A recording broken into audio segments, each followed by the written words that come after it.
in the same boat.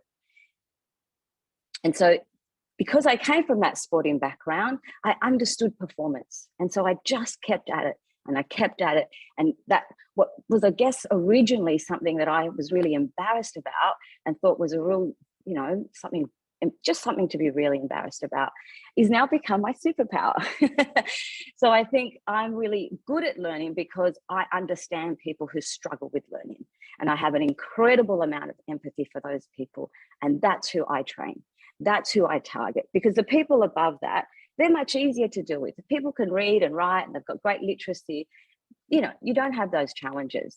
But when you have a group of people who are frontline, you know, older generations who really don't get and want to interact digitally, they're the people that I'm sort of fighting for. And that's why after 22 years, I don't think I'll ever be able to stop doing this, because I want to be able to help humanity in the same way that, you know, Christina, Andrew, and Hugo wanted to. So that's a little bit about me. Thank you, guys. I've never shared that before, so I'm really glad to share that today. That was really powerful. Thank you for sharing that. Thank you. I think if you're going to present, you've got to be vulnerable, right? It's part of what we do. So look, today we're going to cover these topics. One is barriers to learning. The other one is L&D trends, which I'm so excited to share. The next is emerging tech. I'm going to do a little demo of a digital adoption platform, and then I'm going to give you something to take away with you. Because like any good learning program, there should be some type of hack, some type of takeaway that you can apply straight away. Awesome. Okay, let's have a look at your barriers to learning. We're going to do a little poll on AHA slides. So can I ask you please to scan this QR code, or alternatively, you can actually type in the URL at the very top. I'll give you all 30 seconds to get ready.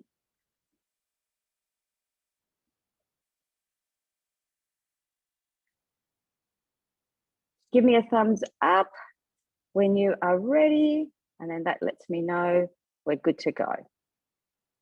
I can see some of my team here. Hey, guys. Okay, wonderful.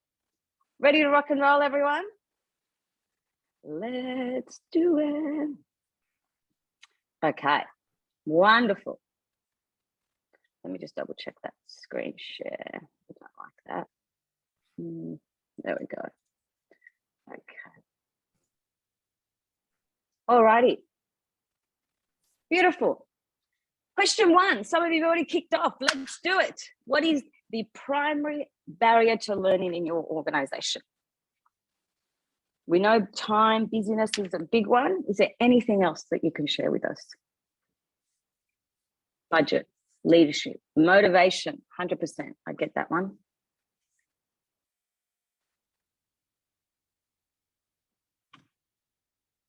Time, money, corporation, not understanding ROI. Yes, that's a big one. We could do a whole session just on ROI, I think.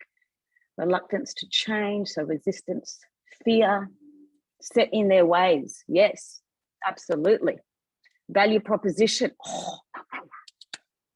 All right. Still coming through, 31 responses. This is awesome.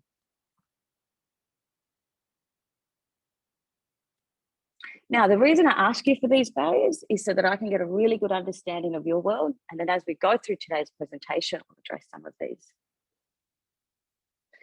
So what's interesting about your responses is I think that you can probably all agree with them. Yeah, they're probably not unique to just one organization, but certainly those barriers are probably felt right across different industries. So this is wonderful. Let's move on to question 2. How many applications or systems, software, I will use those 3 interchangeably, do you use to do your job? So think collaboration tools, specialty tools, CRMs, ERPs, Zooms, Microsoft Office, all of those. Have a think. How many applications do you use to do your job?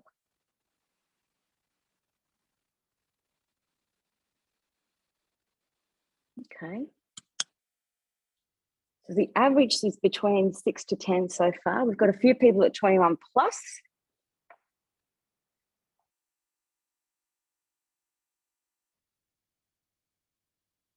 I would almost challenge those 1 to 5 people. I reckon just with Microsoft Office, you can hit 5. And then you've got Zoom, Teams, collaboration tools, brainstorming tools. Yeah, so there's lots of tools that we use. And what this activity is trying to demonstrate, guys, is that we are using lots of applications in our daily life. According to the Gartner report of November 2020, the average number of applications that people use to do their job is, drumroll, 14. Are we a little bit surprised by that number? I actually think it's too low. When we did it in our team, we averaged 22 applications. Now, admittedly, we have all of our design tools and all of our learning tools, so that probably bumps it up a bit. But what this is trying to really highlight for all of us is that the people we are going in to train are dealing with this many applications just to do their job. This is their baseline. Whether it's 5, 10, 20 applications, that's a lot. Now, that's on top of anything else that they might be doing: professional development, personal development, and their normal personal and family life. So what this is trying to really highlight for all of us is this human-centered approach to our learners, to understand where they're coming from, the level of stress that they have before we even begin a new project, because here we come, the project team, we're all pumped, we're excited, we're like, here's application number 15. Be happy that we're coming and giving you this wonderful solution. But if we look at it from the other way, oh my gosh, another application, something else I have to learn. And think of me at uni, oh no, what if I can't learn it? What if I don't get it? What if I just can't get it? Then I'm going to lose my job, and then I can't feed my family. And these are the realities of what's going on in people's heads. So the more all of us who have this privilege to do change and learning, we've got to understand who our audience is and where they're coming from, and that it might not always be, that same sort of positivity that we might come in with. Question 3, let's go. All of those applications that you use to do your job, how many hours do you think it took you to actually learn those, just to be proficient? Was it 1 hour? Was it 500 hours? How many hours? Oh, good mix of answers here. 21 plus so far is the most.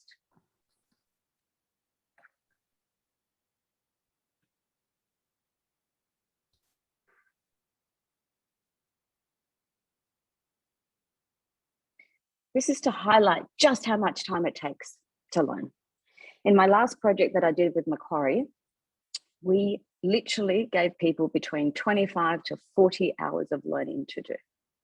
It's an incredible amount for one application. That is on top of their normal job. Yeah. And that I think we really need to appreciate just how hard that is for some people on top of their job to do something else. Now, all those applications that you've used, how many of those have you actually learned intuitively? Meaning you didn't have to attend formal training. You just learned it as you went.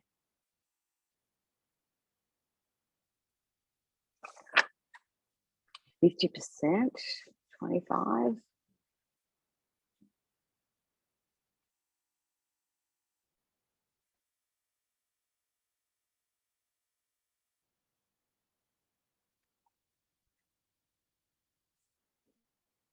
So lots of intuitive learning. That's awesome.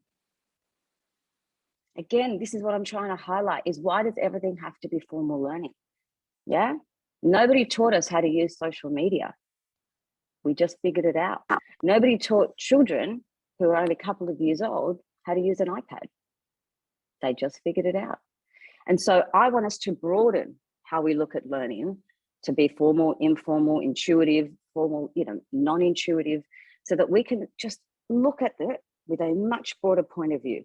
Because as Andrew said, post-pandemic, nothing's ever going to be the same. We are always going to have a hybrid environment or fully remote environment. So we have to look at different ways that we can engage with our people. Yeah? Awesome. Let me now take you back to the presentation and share with you some of the trends that I want to share with you. Thank you for your participation there. All right, L&D trends. Can I just say how hard it was to come up with the top 5? because I think we started with 12 and then we went to 9 because I couldn't decide what was the most exciting things to share. So here we go. All right, L&D people. Number 1, in the flow of work. This would have to be my top. And the reason is that in the flow of work means while I am doing my job, I have information become available to me as I need it without leaving the application. Yeah, I'm in the flow of work and bang, information comes available or I can access it as I need it. Critical. This term came from Joss Bersin. He did a 4,000 plus people survey on LinkedIn Learning, business leaders, professional L&D people. And he asked the question, what's your number 1 barrier to learning? Guess what it was? Time. Yeah. Most people said time. 48% of people said they want to do learning when they want it, not as it's prescribed. And 58% of people said they wanted to work in the flow of work. Now, this is critical because in learning, we have always been able, we haven't actually been able to provide learning at the time of need. It's always before the need, right? So we go and do the training session and we simulate as much as possible, but we're still simulating, yeah? And then you have the real work. This brings those two worlds together, yeah? And people don't even know they're learning. So if you've got people who are very digital, not very digital savvy and don't like it, working in the flow doesn't feel like education. It just feels like they're getting the right tips when they need it. It's almost like digitizing when somebody would move their chair over to another colleague and say, hey, da da da da da da. Yeah, it really does increase retention and allows me to get what I need when I need it. Yeah. Virtual worlds. Andrew touched on this. If this doesn't blow your mind, I don't know what will, because it certainly blew mine. So if you have children who like to play Roblox or anything like that, games, this is now the adult version of that. This is an application called Gather Town. It allows you to create a virtual office environment. It has happy hour.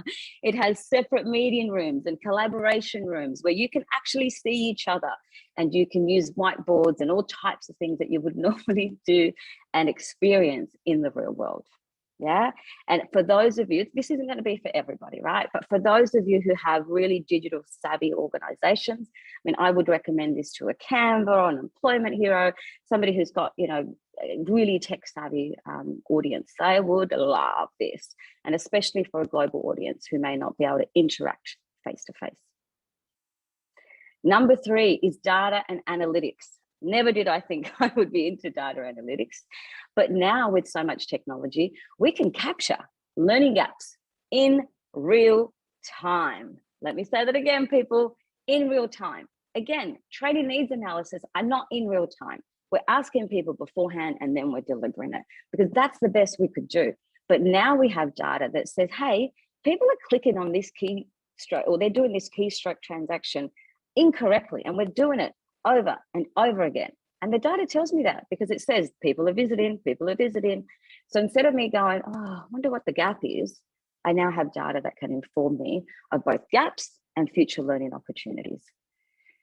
It's crazy, right? I know, it's so amazing, so amazing. Number 4, one of my favorites, and in fact, this is an example of a learning community right here.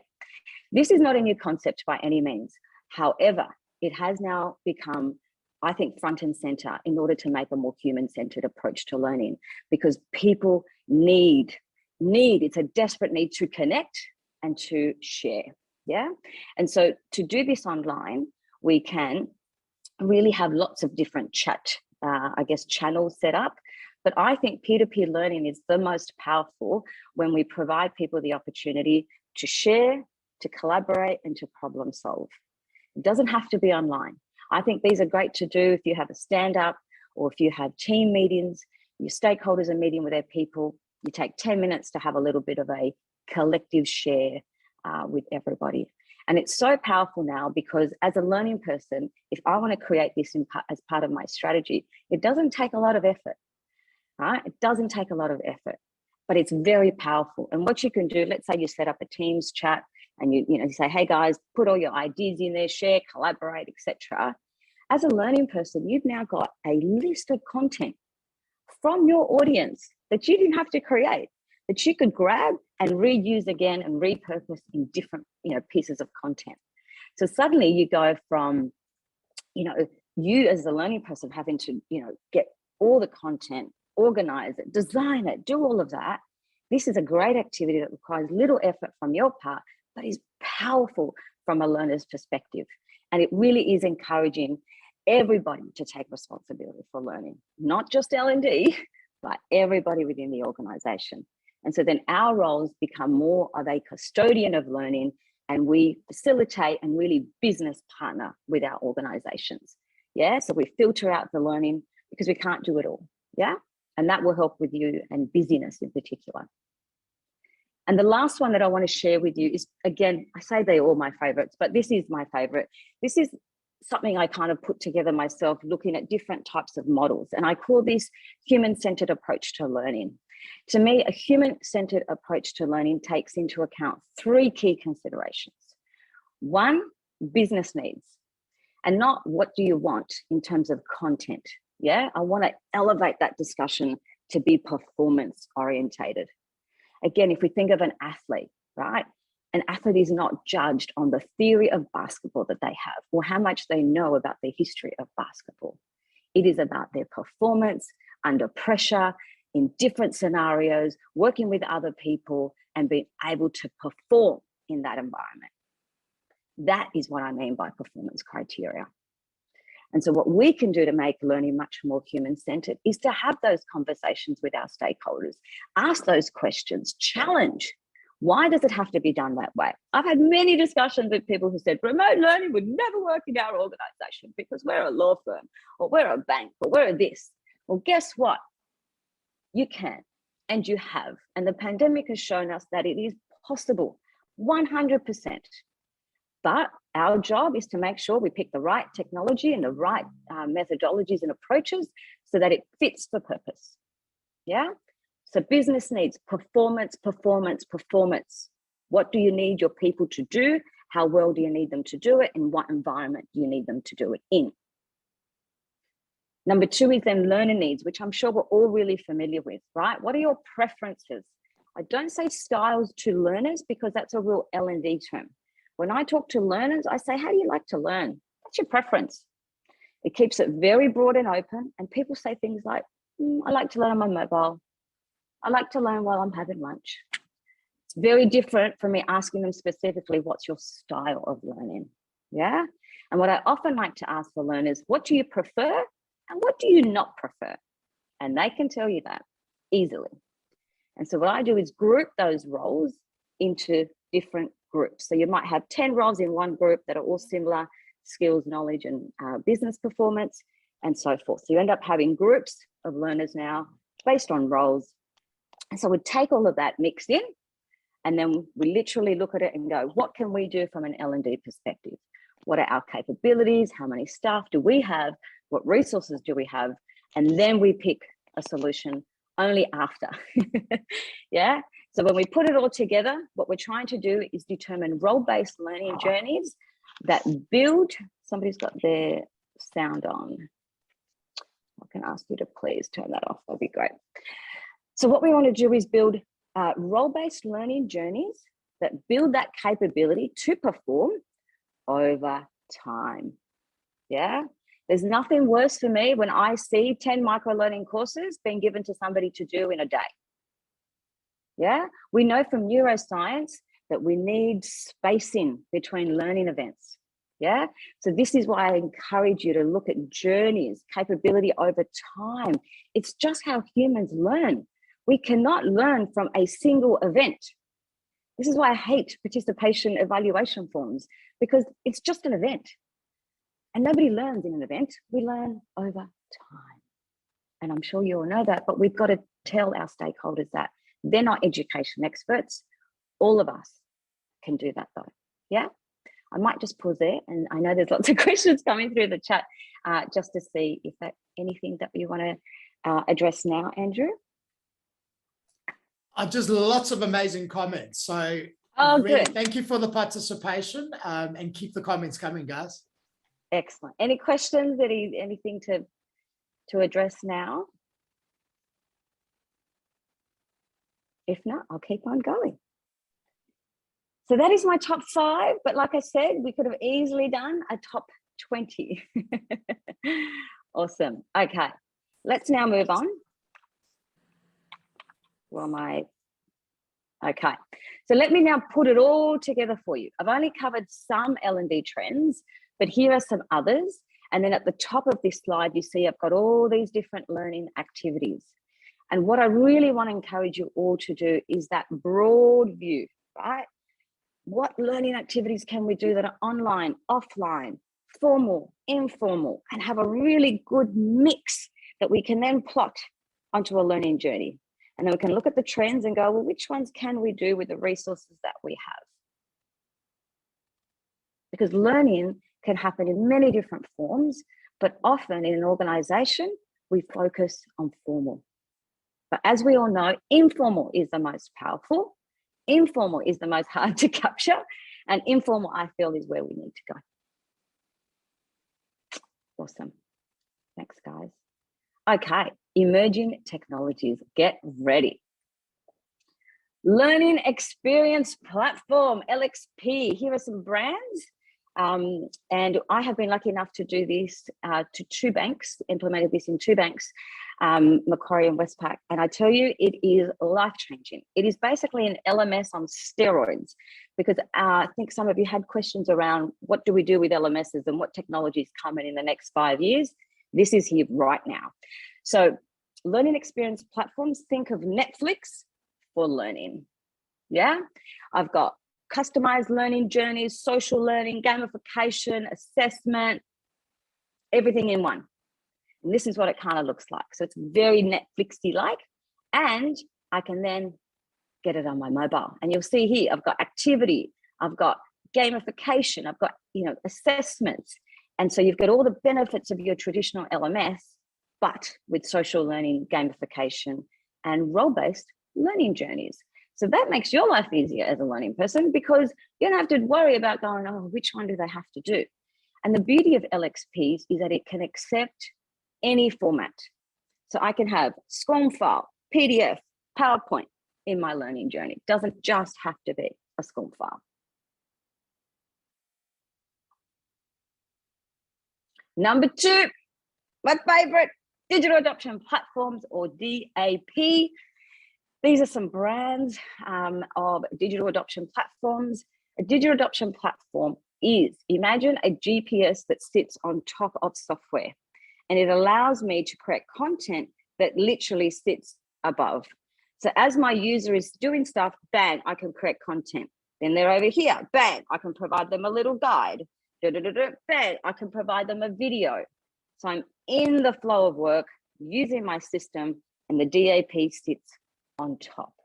Now, the Gartner report of 2020, that same one that I referred to earlier, has estimated that 70% of organizations will have a DAP by 2025. It is in all the major organizations throughout the United States. It's starting to be here quite heavily in the banking industry that I see. I've seen it in higher education, government. So it is beautiful because it allows you to create content that anybody can do. You don't have to be an instructional designer to do it. Yeah, and that's where you can create some cost savings, because you can have your SMEs do that. Veronica, yes, lots of excitement about this topic. Emma wants to know, what is the one you would recommend? What's your favorite DAP? Look, as consultants, right, we have to try and be as minimal, in the middle. But I will be honest, we have a strategic partnership with WhatFix, and I think their product is really good. But there's a reason that WalkMe has 50% of the market share. Right. Okay. So it's horses for courses, and it depends on the organization and what you're trying to achieve. So Yeah, and I know we with Salesforce, for example, it can also be product specific. Like, for example, in the Salesforce market, there might be specific ones over and above it. But it seems like if you've got the dollars, it's WalkMe. Not necessarily. Yeah, so not just, they are different price points, but one I think is much better for enterprise, complex, and one is more suited, I think, for the SMB market. Yeah. So Just I guess the my answer is opinion. Yeah. it depends. Yeah, like Depends. we need to understand. Yeah. That. We got one more Yeah. really good question from Mark. He is keen to know how LXPs and DAPs all sort of link in with SCORM and how we measure stuff across all these different learning interventions. Look, really good question. LXPs have data behind every interaction that people make. So what you can do, if you've got an existing LMS, you can keep it, right? So you've got your LXP here, you get it to go and fish out your LMS and it plays your e-learning over here. But the starting point is the LXP. Yeah, Amazing. It's your first doorway. So Amazing. I can go get stuff from here, stuff from there, stuff from there. And that's why it was invented, actually. Somebody got frustrated not being able to find learning content in their organization. And I'm sure we can all relate to SharePoint, LMSs, websites, all sorts of content everywhere. And so this is a way to kind of start that journey. Cool. Thank you for that. No worries. Okay. Let me now show you a DAP in action.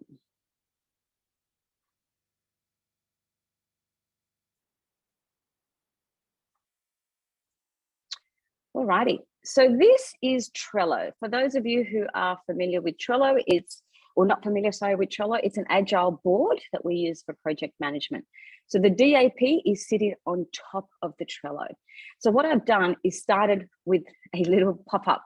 So before people have even begun to use the application, they've just logged in. We can put a little pop-up here and we can say, we can have a video. This is what we did at Macquarie. We had a welcome day one of project, welcome. And it was awesome because it comes up no matter what time zone you're in or where you are in the world when you first log in.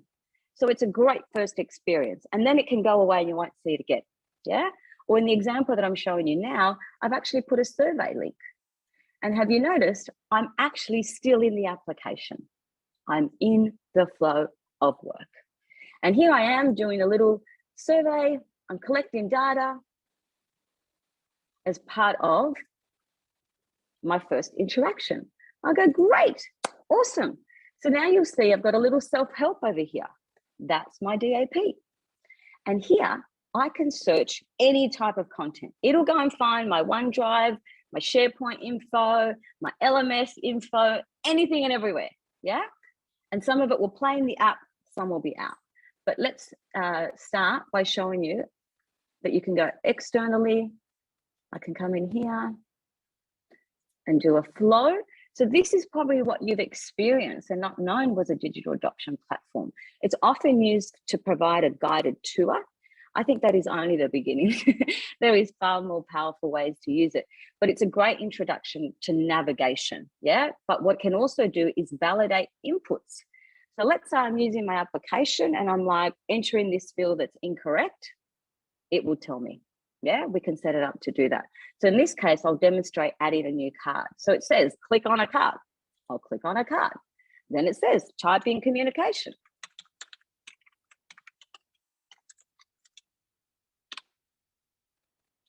Voila, my walkthrough is done. And guess what? It's now asking me for immediate real-time feedback. And I'm like, did I like it? Yes, I did. I learned something new. It was awesome.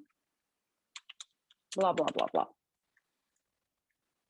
I didn't have to go get a quick reference guide. I didn't have to go to SharePoint. It just told me what to do.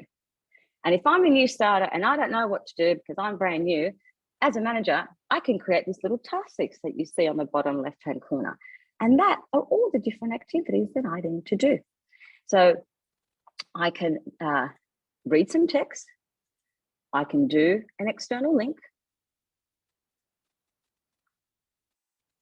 I can do a flow, like I showed you there, all within the system.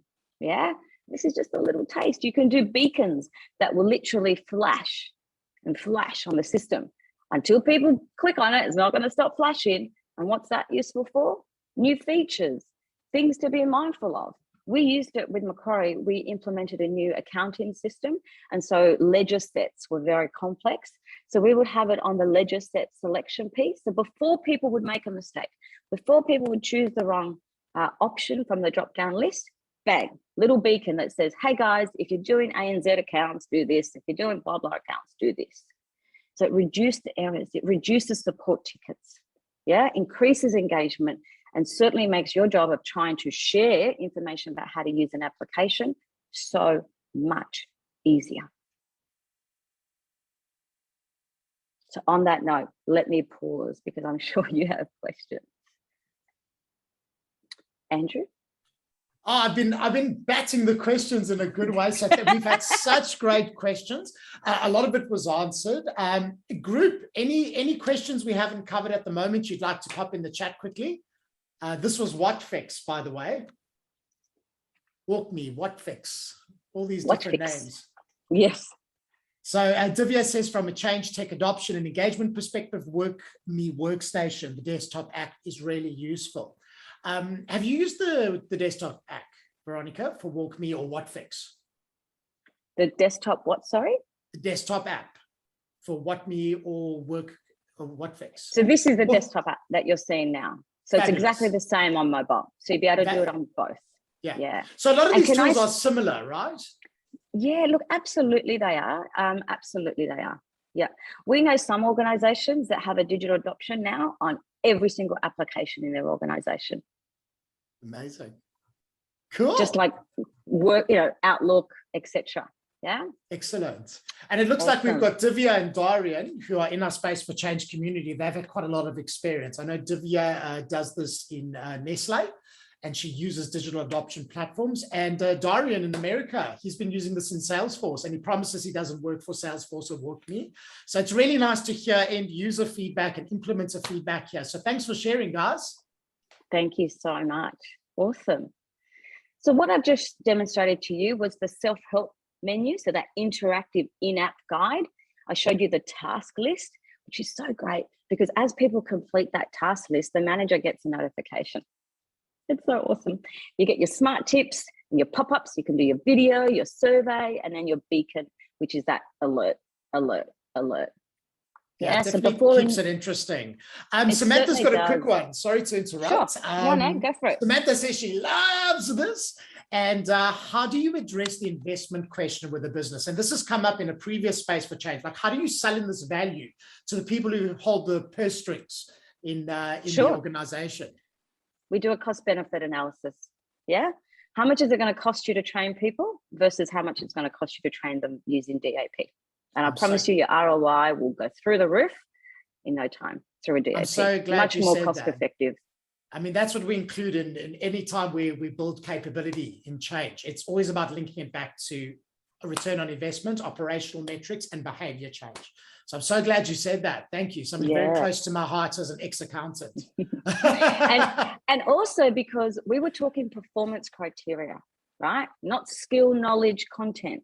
So we can put metrics around performance criteria that we can then use for ROI. So we link it all together. All right, wonderful.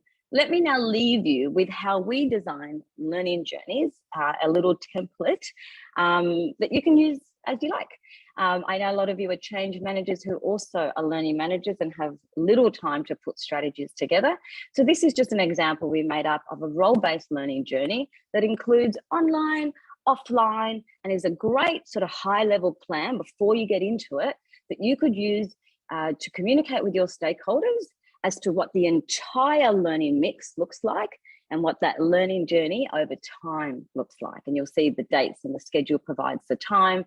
The delivery column gives you that channel that you're choosing. And when you see it on one page for one role-based group, you can really kind of see if it's too heavy one way or too formal or too online or what have you. And so it's much easier to have these for each of your different role groups. And then you'll be able to go to each of your stakeholders and say, what do you think? Is this is this what we want to achieve? Is this going to get you your performance criteria? Is this going to achieve your learning preferences? And so we go and we do this and we basically go around the world, make sure it's accepted, signed off, and then we start our learning plans. So I will share this with you at the end of the day. So on that note, let me ask you all, what is one learning trend or tech that you will now apply to your next project or would like to? just hop off mute and share, please. Or in the chat, whatever you like. LXP, Faraki.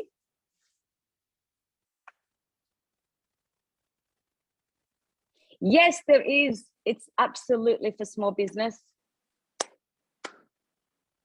It's not cost prohibitive. I promise you, we can do an ROI for small business. Depends how small. Even our business, and we're recommending this to our law firm who's only got a team of 8. So I think just like technology and VA and AI has gone down, I think the same is happening with DAPs. So yes, absolutely achievable. DAP, everybody loves DAP. I'm throwing out my LMS. I love that. I am so not a fan of LMSs. What do you think about using Salesforce's My Trailhead for learning? Sandra, can you help me understand that question a little bit more, please? Sure. The company I currently work for uses My Trailhead as their learning platform for online modules. So that's the LMS? Yeah, and I'm working on a project. I'm putting together a budget for a new system, and I'm just struggling to work out whether or not it would be worth changing the current LMS, as we went through like a 12-month implementation for it last year. So just want to know your thoughts on My Trailhead and other LMS. Sure. So we have researched over 300 LMSs in our team. And so I haven't heard of that one, so we'll have to add it to the list. Maybe we can talk offline, because I think this is a much bigger discussion, because it's so interesting, right? Here we are as L&D human people, and we're having discussions about digital technology and solutions around technology, which is so outside of, I think, where we originally started. So I think it's about having, I guess this is, again, that human-centered approach, right? Why I want learning people to be comfortable with tech. So when we have these discussions and challenges the way you're having, is we can sit with our stakeholders and be the representative of people when it comes to technology. Yeah, because you have the tech guys going, it's cost effective, it works well with our infrastructure. We're like, don't care for that. How's it going to be consumed? So let's be that representative in that group. And I think it requires a lot of discussions, because there's the infrastructure side, there's the, the support side, and then there's the people side. I agree, Veronica. And often those people aren't talking together. So if you take a human-centered approach to the change as a whole, we get all those perspectives. I've obviously used Salesforce 100%. Quite a lot, and I've implemented a lot with many clients. And there's people in the group. Now, remember, Salesforce is a platform as a service. So they're encouraging you, similar to Google or the iStore, to actually go onto their markets of developers and purchase some of this. But Trailhead is what Salesforce themselves uses. So often these tools or these platforms as a service have some kind of an LXP or a DAP built into it. So if you have that option, you just look at that option Trailhead in context of some of the other top options like a WalkMe. And Sandra, we're doing exactly the same with one of our health clients. So completely in the same boat. I don't think it's about throwing that out. It's about what works the best for the organization. And I think Veronica's made the really good point that if it's in the tool, if it's built within and it works either as an overlay or within Salesforce itself, then it's a really good thing because it's in the flow learning. Does that make sense, Sandra? Definitely. Thanks so much. That helps a lot. I'd love to chat offline about it. Yes. Absolutely. Let's have a kiki. Yeah. And you know what's interesting now, because WhatFix, WalkMe, now they have integrations with all of your SharePoint, your OneDrive. They're building content because Salesforce is Salesforce, right? It's not going to change. So now the people behind these DAPs are working with people like us, building a repository of content already in the DAP. So then when we come to you and you say, hey, I want to do a Salesforce implementation, so much of that, baseline content is already ready to go. Exactly. It's ready to go. Yeah. And rather than that organization creating Salesforce navigation training and that organization and that collective wisdom, people. Exactly. And so that's where I think the cost effectiveness comes in. And that's where I think you can save on instructional design costs, because a lot of it already exists. Yeah. And I think our role as instructional designers will start to evolve to be, again, more of that business partnering role. That's kind of what I see in the future, and less doing. Love it. So oh my God. Well done. Can everyone come off mute? I want you to feel the love, Veronica, because I felt it in the chat, and you've obviously been focused on sharing all this wisdom.